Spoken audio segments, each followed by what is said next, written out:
Welcome to episode 6 of Taking Charge of My Cancer podcast. I want to welcome a very special guest tonight, Lisa Marshall. She is an occupational therapist with more than 33 years of healthcare experience. She had focused primarily on oncology for the past 28 years. In 2002, she founded Specialty Rehabilitation, where she developed and provided oncology programs and services from pre-rehabilitation through palliation for all types of cancers. Lisa's areas of expertise include the management of breast cancer, oncology, lymphedema, cancer-related fatigue, chemotherapy-induced peripheral neuropathy, cancer-related cognitive impairments, cancer of head and neck, oncology, pelvic floor dysfunction. So she's a lymphedema therapist, and she has been speaking in different national conferences and major healthcare institutions and universities. So welcome, Lisa, and thank you for being here. Thank you so much for having me. I'm honored. Awesome. So you want to tell us about you. So tell us, how did you end up on this mission? Oh, it sort of found me. So like you said, I've been an occupational therapist for 33 years.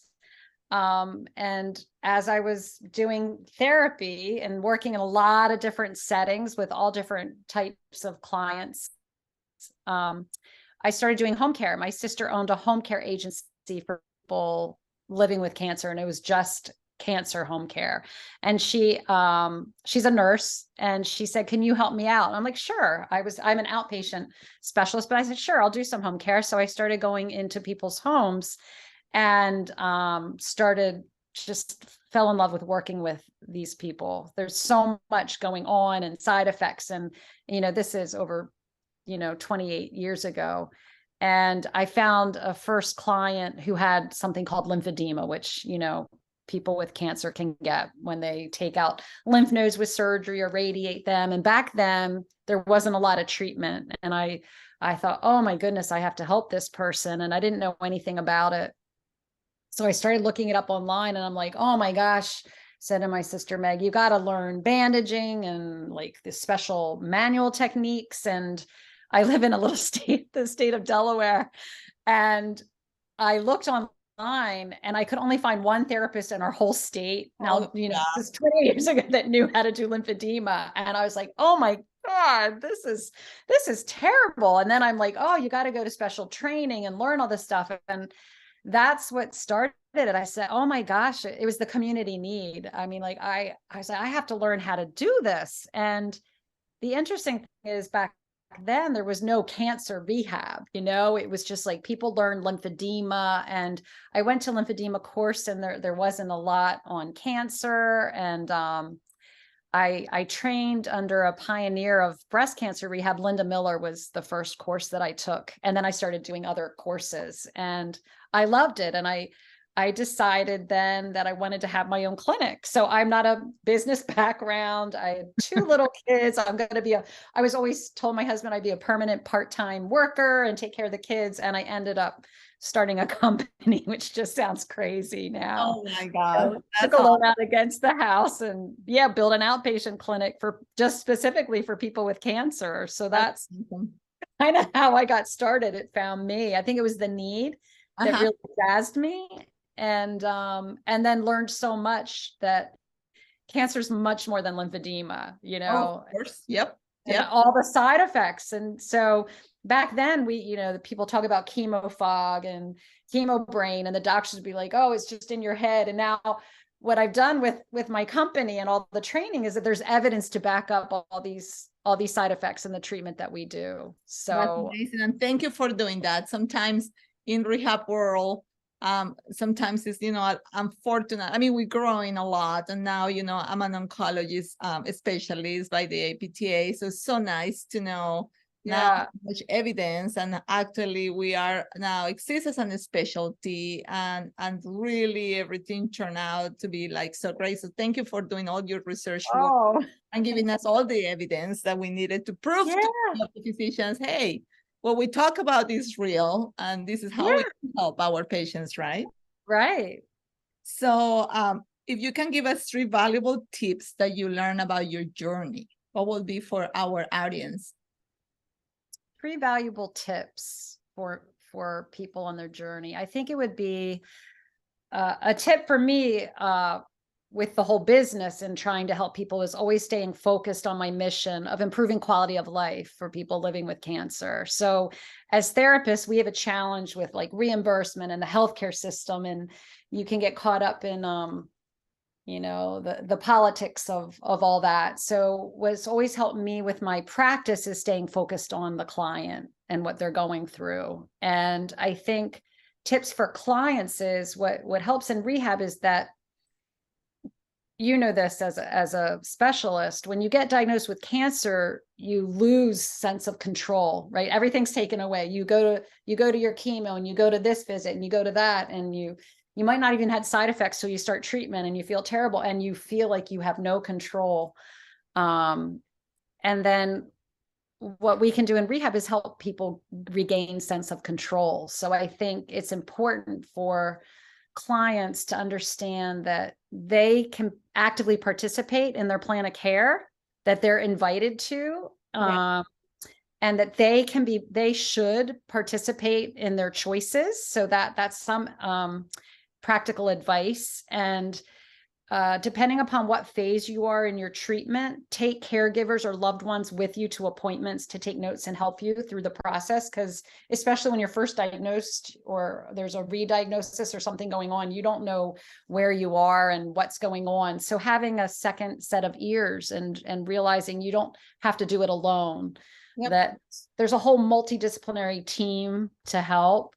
And rehab's a big part of it. And we can get into that as to what we do, but relying on other support systems, maybe if you're having distress, like the psychologist or the nutritionist, like get the help that you need and be cognizant of where you're getting your information from, That's so that perfect. that it's supportive and a good environment. And I guess the other tips about my journey is always meeting the person where they are. I come from a standpoint where every client that I work with is doing the best that they can for the experience and what they're going through. So without judgment, I try to assess and support and help give them the tools that they need to self-manage with what's going on in their lives. Because they're not just diagnosed with cancer, right? They might have family issues or, ill parents, children. There's so much involved and there's so many things happening that I make sure I support them and meet them where they are. So I think treating the basics first, if you're going through a hard time and you have distress, pain, sleep dysfunction, starting out with that. If you're in that constant fight or flight, that needs to be managed. So then you can do more things for healing and self-care. That's I kind of perfect. might have gone off on a tangent there, Oh, but that was awesome. I think that's very valuable. Absolutely agree with that. How about the most painful lesson that you have learned through this journey? oh, well, I think the most painful lesson is practicing what I teach or preach, so running a clinic, having small children, taking care of elderly parents. I haven't always taken care of myself. So part of my mission is we do a lot of my company now is online training and education for clinicians so that we can help, a lot of people are living a long time with cancer. It's a chronic condition and we need to meet the demand. So I want to help clinicians not have to go through what I did and try to figure this out on myself. And, Yep. so I want to teach that. And I also want to teach caregivers, and whether that's family caregivers, loved ones, and healthcare professionals, that we take care of ourselves while we're taking care of others. Because I've had some other illnesses and things I've had to deal with by not taking care of me. So I think it's important on this journey or pathway that we're cognizant of that the healthcare professionals are doing what we're telling our clients to do. That's excellent. Yep, you're absolutely right. Sometimes we tell patients every day, right? So I see patients all the time, 40 hours a week, and we teaching and preaching all these things, and they're like, how was your weekend? Did you rest? Like, well, no, I work and I work and I work. I did my paperwork. I did my documentation. Exactly. What happened to the self-care that you're kind of preaching to me, right? So yeah, you're right. You gotta be more cognitive about that. That's for sure. Is anything that you have that will be of value for our audience that I have not been asking you yet? I think I had mentioned about like the team, like what multidisciplinary team, and you might not be at a major cancer center, right? So that there might not be access to that, but there is help in the community so that you feel like you don't have to just do for yourself. So once you manage your stress, and if you need to see a psychologist or you need other help, there's also complementary care that I think is very healing. So as OTs, we focus on a holistic practice, evidence-based, science-based, of taking care of mind, body, spirit. So besides just looking at some of what the doctors might introduce for side effects, it's looking into whole wellness, like what dealing with your mind and your body. So, and maybe instead of listening to stressful TV or news, turning on music, something that invigorates you, journaling, being in nature, exercise, laughter, like these,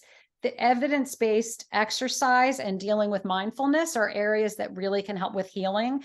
And, that's backed up by NCCN guidelines and other things. So gratitude, being grateful, starting your day off in different areas. There's so many different avenues, and knowing your community resources, like the wellness community, cancer community center, things like that. It can be free because financing might be an issue. Yeah. And then looking into rehab. So we help assess and treat all the side effects to cancer, whether it's the chemotherapy-induced neuropathy, like numbness in your fingers and toes, or balance, or cancer-related fatigue, cancer-related cognitive impairments, that it's a true condition and that there's things we can do to help manage and that teach you how to take care of. So that's awesome. Perfect. How can people find you if they want to know more about you? So we're going to attach a link for you to post. We have an online platform for education and training to clinicians. And then we also have a section that we're developing right now. So this is good timing, directly to people living with cancer, to start showing you some techniques on how to do some self-management strategies to put you into control of what you're going through. Perfect. Perfect timing. How about 3 books that you would recommend to our audience, and why? Okay, so 3 books that I don't know if you're familiar with Byron Katie, but if you want to address dealing with the mind, Byron Katie has a great book called Loving What Is. And it's really great. When you're in distress, our thoughts can be very stressful. So the cancer diagnosis is stressful. And what research is also showing that your thoughts about it, so going into the future or the past, like what's going to happen, the what ifs, can create as much stress on the body as just being diagnosed. And we're finding that with caregivers too. So the cancer diagnosis, especially with advanced cancers, loved ones are experiencing stress and post-traumatic stress. So Byron Katie's amazing. She has a podcast too that people could look into, but dealing with how your thoughts can affect you, and that if you start learning how to control those thoughts and being in the present moment, you can reduce your stress. And another book is Bethany Webb, and that's on Amazon or bethanywebb.com, My Guru Cancer. She is a cancer survivor, and she has a podcast. I'm kind of doing like book and podcast simultaneously. She's actively living with stage 4 and is 2 years into it and has a lot of positivity and things to offer. And then book, I just got back from a Joe Dispenza course. I don't know if you've heard of him, but the book Becoming Supernatural, I think, is incredible. I innately believe in the body's ability to heal, and he has a lot of the science backing it up, and it all kind of ties together with thoughts. So not just what we do, exercise, we could be eating right and exercising and doing everything, but if we're having a lot of stressful thoughts or living a certain way, that adds to the experience also. So our bodies innately can heal, and doing things to help with that. That's awesome. Yeah, I found that book fascinating. It's amazing. Excellent. And then if you can send me maybe like their names, and I'll be happy to put it for everybody so they Yeah. can see it when Yeah. they listen to Okay. it, go and they can check it out. That would be awesome. How about Sure. how about So 3 movies. I'm more into I'm gonna sound so nerdy, but nature documentaries. So That's all right. That's okay. Nothing wrong so with that. if you get on Netflix or Amazon and like anything with nature, I find so you have to each person has to find what's healing for them, right?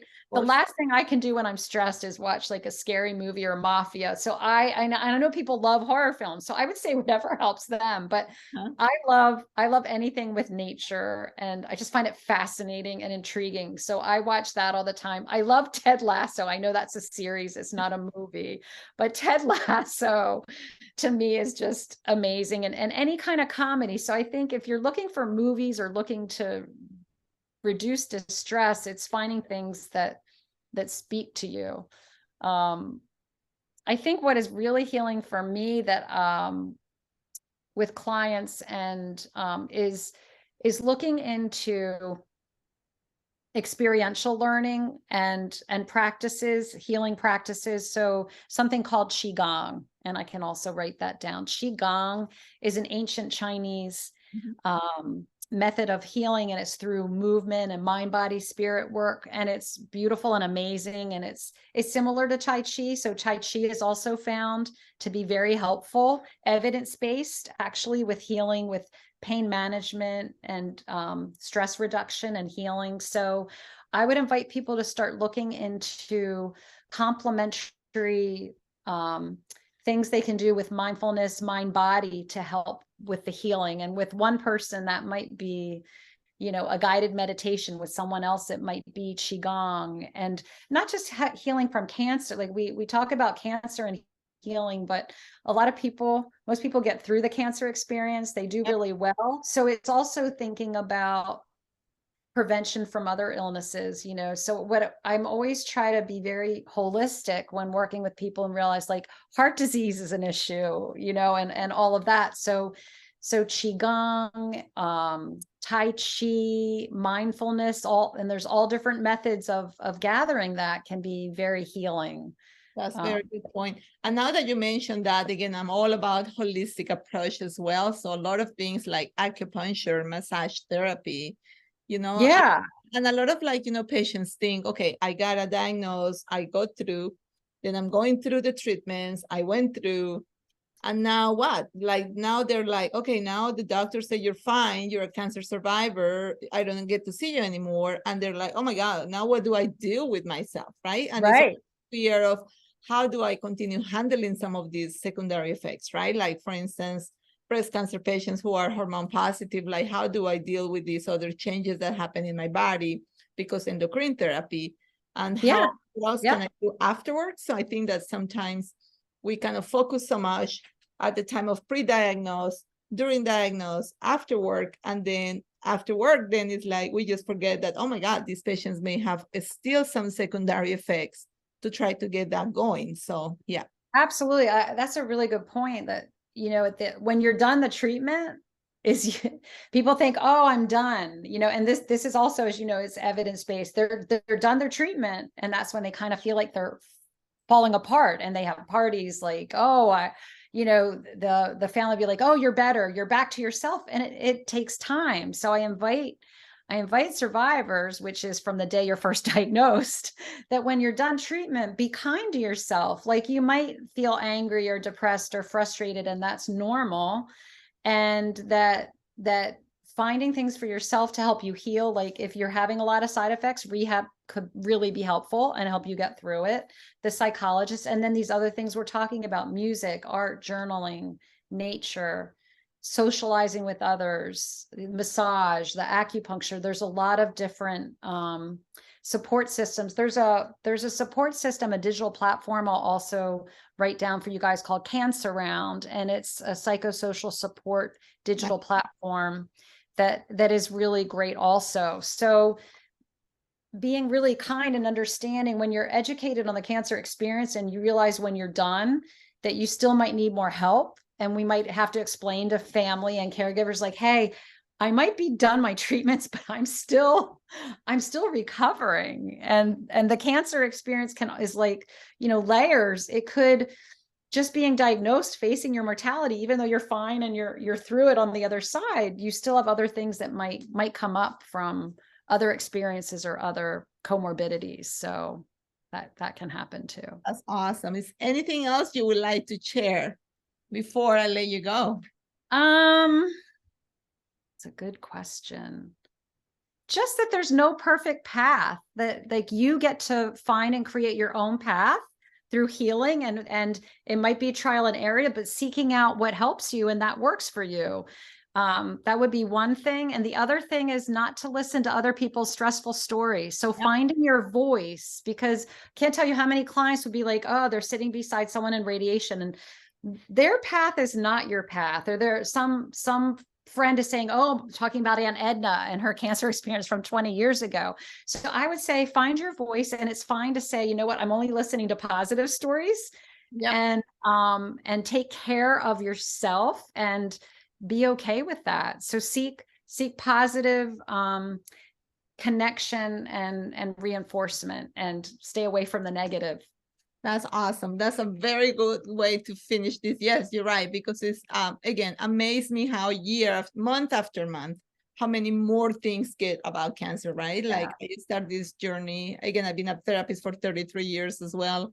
And I've been doing oncology for the last 14 years. And it's amazing how in 4 years, like I cannot keep up anymore with radiation protocols, and every day is like changing, new trials, new way to try to, what can we do to give patients the possibility without creating so much damage on the organs. So yes, so it's good for them to know, like, don't believe that, your experience is like your aunt 20 years ago or even 10 years ago, because it's just even different than last year. So really, that's very well said.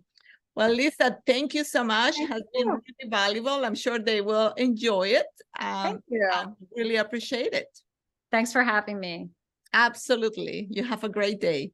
You too.